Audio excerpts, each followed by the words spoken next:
welcome to my channel. It's your girl Sharon, aka the Melanin Nostalgic Runner, and we are back for another episode of The Real Housewives of Beverly Hills.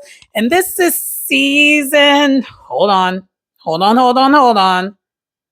Child, I gotta look. I don't be remembering these things. We'll get the season down, but the episode's called Caviar Catastrophe. And so I'm doing something a little bit different with this episode. With the review, I'm actually watching the episode as I'm reviewing it. And so right now, but before we get into it, so far the episode seems cute. I'll be honest. Is it just me, or I need more to be happening right now? Like, I love the Beverly Hill girlies, but maybe this is the episode where something finally gets to happening. And I feel like towards the end we might see something more. But right now I'm just kind of like,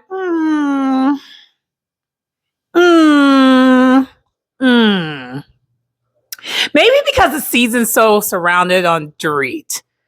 Like, I enjoy the episodes with Sutton, because that was something different. Bose, I'm enjoying getting to know her, but I'm also side-eyeing her at the same time because of how she is with Dorit, and also with her relationship. That's kind of given to Lulu, but that's what we're expecting from a Real Housewife. Most Real Housewives are going to be slightly delusional. So, but without further ado, let's get into the episode. So we start off with, of course, the classic Housewives montage where we see Dorit's playing basketball with her son Jagger. And then we see, we see Garcelle working at work, working on a script. And then we see Erica continuing with the decorating of it all, and she's talking to her mom over the phone because apparently her mom's going to come visit post redecorating. But then the first official scene is with Jennifer Tilly. Hey girl, we missed you. Where you been? Where have you been, Jennifer?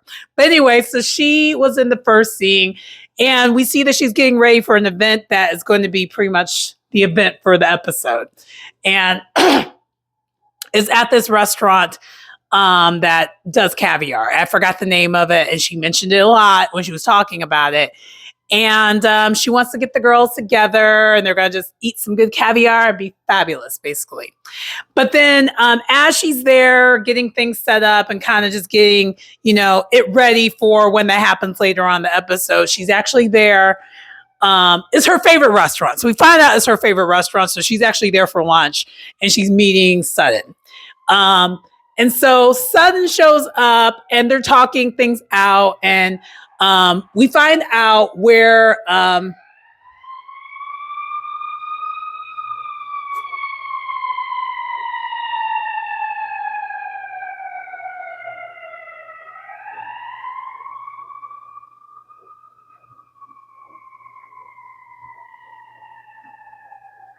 shout out to the other YouTuber, Ashley. This is the most Chicago thing ever. So for those who don't realize, before I get more into what I was saying, it is in the 50s outside right now. So I have the windows open. So as a result, yeah. And for those who don't know, at the moment where I currently reside, I live close to a lot of older homes. Homes where a lot older people reside at, and I'm on the main street. So yeah. Ambulance come through and through very regularly. But anyway, neither here nor there. Let's get back to what I was saying. So Sun's kind of getting her caught up on what happened, but we find out that Jennifer Tilly, she was at a fashion show for Dolce & Gabbana, and apparently her son used to go to this all the time. So that's why she wasn't on the trip to when they're in Georgia. And so that's where she's been. So she gave Sutton a little cute gift. And then from there, Sutton gets her caught up on what happened with Dorit's party and how she stormed out and left, and the reason why. And so Jennifer is like, So my party is going to be the first time you've seen her since then. And Sutton's like, yeah. And Jennifer's like, all right. So we already know there's going to be some mess happening. So that's kind of what happens here in the first initial scene. So next we see Kyle. She's at home and it's just her and the dogs. And because we know that Portia's in Europe and, yeah. So basically she has her therapy session with her therapist. And then here we see Kyle is opening up a lot more about how she's really feeling when it comes to divorce of it all. And honestly, Kyle, I wish we would have got this from you last season. I think she just would have been more likable. She just would have did it, but maybe she just wasn't ready to open up. I get that. But you're on this show and you already know what it is. So it's one of those things. But anyway, so she's opening up and it's like she's thinking she needs to finally start to move on because she's sick of feeling stuck, because that's what it is. She feels stuck. And she also just is mourning the loss of like the relationship between her and Mo, because I think she's hurt that Mo didn't fight for her. I think what she did when she did, I think she thought that Mo was gonna be like, no. But because Mo didn't do that, she's like really, really hurt by it. So I think in her heart of hearts, she did not really want this. But based off of how Mo reacted, she's like, okay, I guess this is where I'm at now. So that's kind of where we leave off with Kyle. Other than that, it's just her opening up about that. Really nothing else besides that. So then next we have a scene with Bose, and she has a fertility specialist come to her house and do the things. And we find out from Bose, this is just how she gives it up. She don't go to the offices. She don't go get her nails done. She don't go and get waxed. She don't do none of that. She has them come over to her place. I'm like, child, that is some boss moves. Boss. I love it. So the fertility specialist shows up, and then Keely shows up shortly after, and Bose is in love with this man. And I'm kind of confused, but she's in love with this man. Because she hasn't, again, they have not been dating that long. It hasn't even been a year yet. You don't even know him for real like that. But she's said strong on she wants to have these kids. But while she was waiting for everyone to show up, she did slip up and say that, she can't wait to try to have these kids. I don't think this kid thing is as much of her and Keely thing. I think she just really wants to have the children. Part of me's thinking that's what it is. I don't think it's completely a Keely thing. I think it definitely is also a her thing. But we find out, though, she does the count. We get educated on the chances of it. Is she good? Is she not? The only thing that I was still kind of puzzled by is why was there no discussion about, is she okay to do this with her just having the fibroid surgery and the chance of the fibroids coming back? Because I feel like that is a concern that she really needs to probably have a conversation with the fertility specialist about, especially. But we didn't get into that. What we got into, though, is that she did an ultrasound. She has 4 eggs. And for her being in her late 40s, her having 4 eggs is like a big deal. Because typically they would possibly be gone, but they're still going. So she got good news overall, and they got more work to do. And that's kind of what happens here. Next, we have like a little bit of a mini Housewives montage, and they're all getting ready to go to Caviar Caspia. That's what the restaurant's called. Apparently, the original location's in Paris. We find this out from from Sutton. And so we learn a little bit more. And her and Jennifer Tilly will go to the one in Paris all the time. So, but before that, we see that Kyle's getting ready, and she starts singing, "It's expensive to be mad." And she starts singing that. And then Doree's getting ready, explaining to her team, her glam, like, hey, yeah, that's what's happening. I'm going to this event, but I don't want any conflict. But it's like, girl. Anyway, so then Sutton is talking about, in her confessional, she's talking more about Caviar Caspia.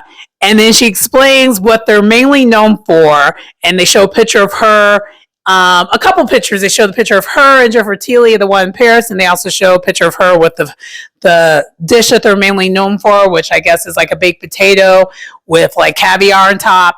And she mentions like the more expensive caviar you can have on it. And she's like, now poor Reed. She called her poor. I was like, not her calling her poor Reed. She's like, someone like poor Reed would have the caviar that you put on top of sushi, like the sushi. I'm like, what? Because that is affordable caviar. Everyone knows that. Like, especially if you're someone who has sushi, like that's like the most basic caviar you could possibly have. So I was like, not her shading her in the confessional. So Dorit and Bose, they're on the way to the restaurant, and they catch up, and they haven't seen each other since the 4th of July party. And Bose is like, I think there should be an olive branch, and I wish, Sutton would have stayed longer, because we find out that basically Kyle and Garcelle did explain what the trip was about, why the trip was a thing, and kind of explained Sutton's sensitivity, even though she wasn't there. And so I think at this point, Bose has a little bit more of a soft spot when it comes to Sutton after this. But, she's very biased towards Dorit. So there is that. And Dorit, somehow, some way, is still making it about her and Bose. I'm speaking directly to you. I've called it multiple times throughout my reviews. You're going to get sick of talking to someone who always makes things about them. And that is what Dorit does. Like, and even with her and her being activated, Porit, because I'm going to call her Porit now. Sorry. Porit do be making it about her all time. And I'm not gonna, it's hard to like, okay, if we're just to like go by this season, okay, great. But like, if you know the history of how Dorit has been on this show, yeah. So anyway, the ladies are all on their way to the spot, and we go from there. So the ladies are showing up one by one, and side note, I just now realize the same... This is the second time I have the same shirt on that I wore last week, and I didn't even think about it. Like, this is like my most comfortable tank top that I wear when I'm like working out and stuff. So this is the one I always wear. But anyway, I just now noticed it when I was like editing one of my other videos I was doing. But back to the event. All the women are showing up one by one, and immediately everyone is a captain but Dorit, because it's also Captain. I know I'm not pronouncing that correctly. But everyone's wearing one except for Dorit. Dorit apparently did not read the invitation properly. And by the way, on the way, their son is with Kyle and another one of their friends, and she is on one. She is like, if she starts it, I'm going to finish it. Like, Sutton has had enough. And of course, immediately, Dorit, just not knowing to let well enough alone, everyone goes to order a drink, and Sutton orders water first, because she's like, yeah, I just need to get hydrated. Let me do a water first. And then she immediately asks, like, Sutton, like, is that because of what I said the other day?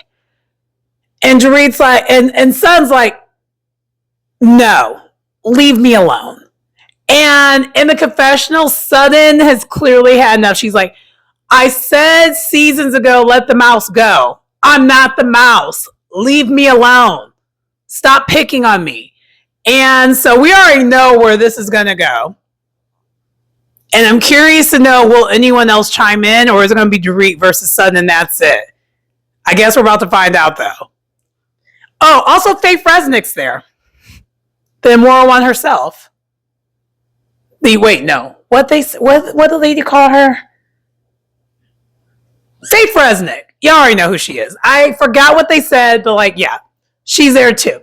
And she showed up with Kathy Hilton. So like, all the girls are there. All the girls are there. So we'll see what happens. Sudden with love. You also need to let the mouse go a little bit. Not too much, but a little bit. Because once she heard Dorit say, I don't know what son I'm going to get, oh, gloves were off immediately. She's like, oh,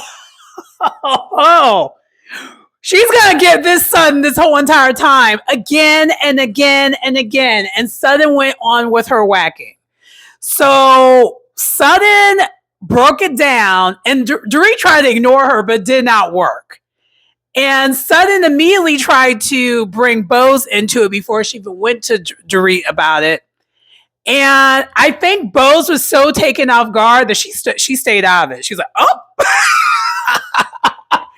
And Sudden didn't want her speeches she be doing and saying, I'm going to need you to leave me alone.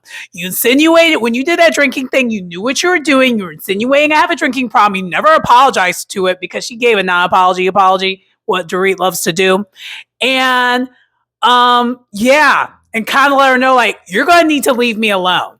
Pick on someone who fits your wallet. And it ain't me. She didn't say it like that, but she's like, girl, I'm not the one or the two. And then everyone was like, oh, it was like literally silence. Everyone was like, oh no. And Kyle, because I think Kyle knows the tea, she's like, no ma'am. But I mean, we all know allegedly how Dorit ain't really got like that. But Son has it like that. And then just in case it was misunderstood, Erica was like, so do you think you're bigger than her?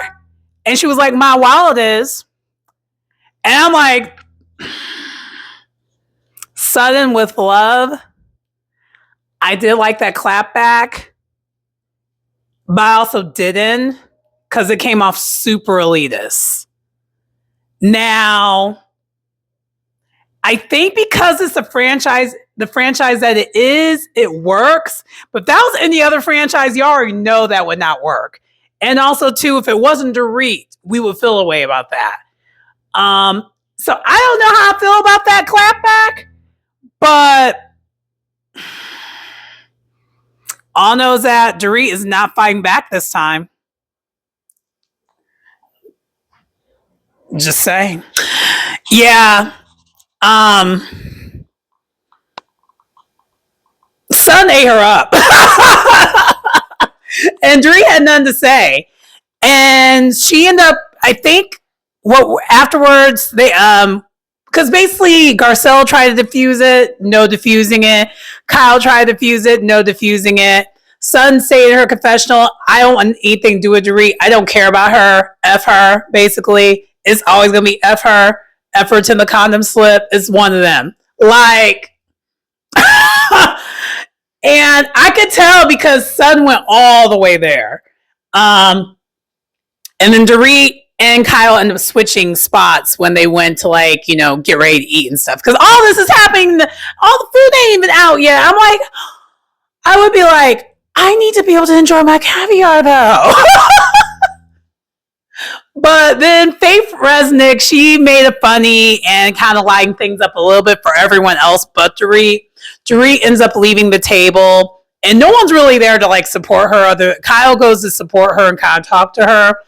But in the confessional, Kyle is not as, you would think Kyle would be way more upset with Sudden and the thing she was saying when she was mad, but she now understands it now after going to that trip. She's like, no, Sudden, it's because, again, this is still shortly after that trip.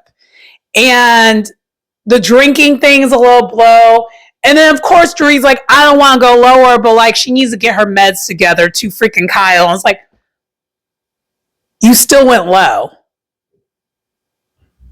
Knowing her dad's history and him ending his life. If someone was to insinuate any of my characteristics that's happened, as a result of some of the things that, like, are related to my family like that, I would never talk to them again. So I hope when I don't want Sutton and Dorit to ever be cool. I don't. Because to me, I don't see how that would ever work. Because that was vile. You still don't understand, because Dorit is still trying to say that she's like the problem, she's the victim. And it's like, girl, you insinuated this woman was an alcoholic. And it's not just you're insinuating she is. There's knowing that there's a history of that. You were told about this. Because at this point, we now know that Dorit knows everything that happened in Georgia. And then you're going to say the med comment. Yeah, no. The old Dorit, like, for those who are like, oh, Dorit. No. Like, I did appreciate her kind of like having her foot on Kyle's neck overall, but it's because Kyle's like kind of annoying. But, like, it's still Dorit. And I'll never forgive her about how she treated Garcelle. So there's that. But anyway, that's kind of where we left off that. So after the party, we get breaking news of Mauricio with that woman at the airport in Europe. And the woman basically has no clothes on. She just basically has like a cover up and a swimsuit and all up on him making out.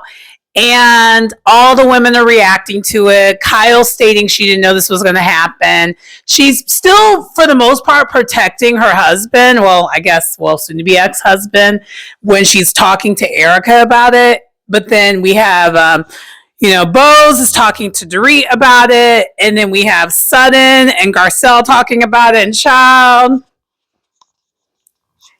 Fancy Drew is at it again. This child... You can tell I do like me some Sutton for the most part. She has her problematic moments. Don't get it twisted. Like, she's from the South, so we're gonna have that. And that elitist comment, child, there's that. But the way she was like, I think they are doing paparazzi wars. Like, she thinks that Mo planted the paparazzi there because Dorit basically, Sutton was like, I've been to the airport many times before. Jennifer Aniston was at that airport and there were no paparazzi. And she's like, shade. Like, Sutton, this villain era of you, I ain't gonna hold you. I like it. I like it a lot. Because she's the only one that's bringing the shady comments. Like, for real. It's landing for me. That Southern shade is something different. But yeah, no. So that is where the episode concludes. Is basically the women reacting to that. And it seems like the next episode, they're going to be at a fashion show. And there's probably going to be more fallout on that whole situation. So overall, it was a really, really cute episode. But at the same time, not a lot happened. I don't know about y'all, but I'm waiting for something. And maybe I'm just been spoiled by, like...